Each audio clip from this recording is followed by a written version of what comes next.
जब जीवन में हर रास्ता बंद हो जाए तब एक व्रत ऐसा है जो आपकी किस्मत बदल सकता है। जानिए वैसाख महीने के आखिरी प्रदोष व्रत की अद्भुत कथा।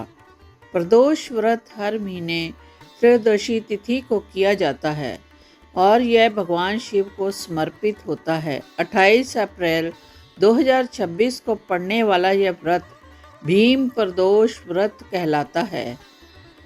एक समय की बात है, एक गरीब ब्राह्मण परिवार था जो अत्यंत कठिन परिस्थितियों में जीवन बिता रहा था।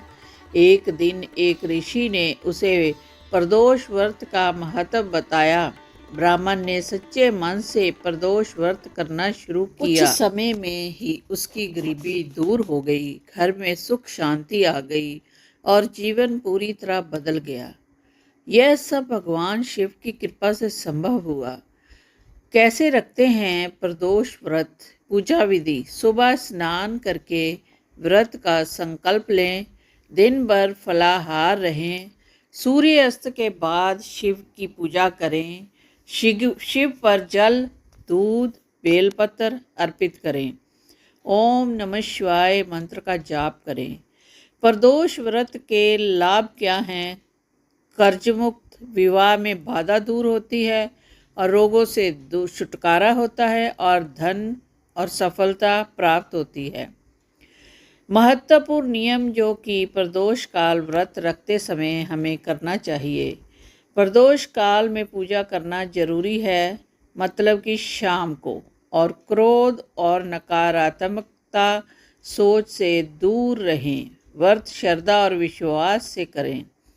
अगर आप भी चाहते हैं भगवान की शिव की कृपा तो कमेंट में हर हर महादेव लिखें।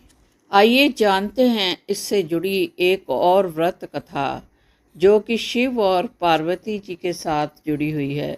भौम प्रदोष व्रत भगवान शिव और माता पार्वती की विशेष कृपा प्राप्त करने के लिए रखा जाने वाला अत्यंत पवित्र व्रत है। वही आपको बता दें कि जब प्रदोष व्रत मंगलवार के दिन पड़ता है तब इसे भीम प्रदोष व्रत कहा जाता है, जो विशेष रूप से मंगल दोष से मुक्ति और साहस, शक्ति और सुख समृद्धि की प्राप्ति के लिए किया जाता है। वहीं इस दिन इस व्रत से जुड़ी हुई कथा का श्रवण और पाठ करना अत्यंत शुभ माना जाता है।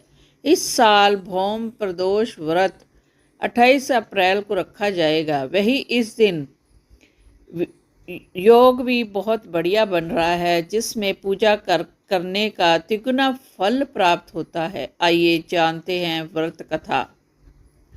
एक दिन हनुमान जी सीता जी की शरण में आए। आंखों में आंसू लिए वह सिर झुकाए वहीं बैठ गए। सीता जी ने उनसे पूछा, हनुमान जी क्या हुआ, आप इतना उदास क्यों हैं? हनुमान जी बोले, माता आपने मुझे वरदान दिया, अजर अमर की पदवी दी और अब बहुत सम्मान दिया। अब मैं उन्हें लौटाने आया हूँ क्योंकि मुझे अमर पद नहीं चाहिए, क्योंकि इस वजह से मुझे श्री राम से दूर रहना पड़ेगा। तो सीता जी मुस्कुराकर बोली, हनुमान ये क्या बोल रहे हो? अमृत को तो देव भी तरसते हैं, फिर आप इसके लिए मना क्यों कर रहे हैं? इतने में वहाँ श्री राम आ गए और हनुमान जी के उदास होने का कारण पूछा। तब सीता माता बोली, सुनो, नाथ जी ने ना जाने क्या हुआ, हनुमान को यह मुझे अमर पदवी लौटाने आया है। इस पर श्री राम हनुमान जी से ऐसा करने की वजह पूछते हैं। हनुमान जी रोकर बोले, प्रभु इस धरती को छोड़कर आप अपने धाम साकेत पधार जाएंगे। आपके बिना मेरा जीवन अमृत का विष पीना होगा। आप ही बताओ मैं यहाँ आपके बिना कैसे रहूँगा? इस पर श्री राम जी ने कहा, हनुमान जी सीता का यह वरदान सिर्फ आपके लिए ही नहीं बल्कि यह तो संसार भर के लिए कल्याण के लिए है। तुम यहाँ रहोगे और संसार का कल्याण करोगे। यह कहकर हनुमान जी को वरदान मांगने को कहा। इस पर हनुमान जी बोले, जहाँ पर आपकी कथा हो, वहाँ आपका नाम हो, वहाँ वहाँ मैं उपस्थित होऊंगा, हमेशा आनंद लिया करूँगा। श्री राम बोले, तुम्हारी इच्छा पूर्ण हो। जहाँ भी मेरी कथा होगी, मेरा नाम लिया जाएगा, वहाँ तुम उपस्थित रहोगे। भीम प्रदोष व्रत जी की आरती। जय शिव ओंकारा प्रभु, जय शिव ओंकारा। ब्रह्मा विष्णु सदा शिव, अर्धांगी धारा।